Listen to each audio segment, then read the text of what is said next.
Assalamualaikum warahmatullahi wabarakatuh. Perkenalkan, nama saya Lina Yulianti dari semester 3A. Di sini saya akan mereview materi mata kuliah Hukum Administrasi Negara dengan dosen pengampu Dr. Haji Dedi Mulyadi, SHMH beserta asisten dosen Dr. M. Rendi Aridayandi, SHMH. Nah, jadi pada pertemuan pertama di mata kuliah Hukum Administrasi Negara ini membahas tentang pembeda hukum tata negara dengan hukum administrasi negara.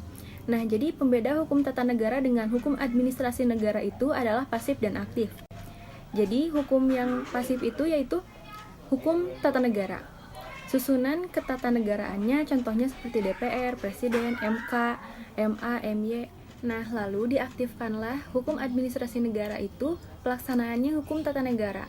Contohnya pengangkatan presiden, peraturan perundang-undangan tentang kewenangan MK, MA, DPR, dan lain-lain. Maka aktiflah tata negara. Nah, jadi apa hubungan hukum administrasi negara dengan hukum tata negara?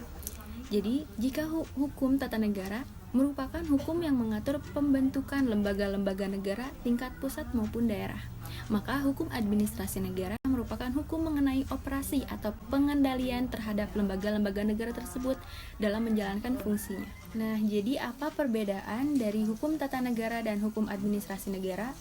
Jadi, hukum tata negara adalah hukum mengenai struktur umum daripada suatu pemerintahan negara. Sedangkan hukum administrasi negara merupakan peraturan-peraturan yang bersifat khusus. Jadi hukum tata negara ini mempelajari hal-hal yang fundamental yang merupakan dasar-dasar dari negara. Nah, lalu mengapa hukum administrasi negara ini sangat penting dalam pelaksanaan pemerintahan? Jadi hukum administrasi negara ini memiliki peran yang sangat penting dalam mewujudkan negara Indonesia berkembang, yaitu dengan cara membuat peraturan bagi aparatur negara atau lembaga negara untuk melayani masyarakat, baik di bidang hukum, pendidikan, kebijakan ekonomi, kesehatan, dan seterusnya. Cukup sekian yang bisa saya sampaikan. Mohon maaf bila ada kesalahan. Wassalamualaikum warahmatullahi wabarakatuh.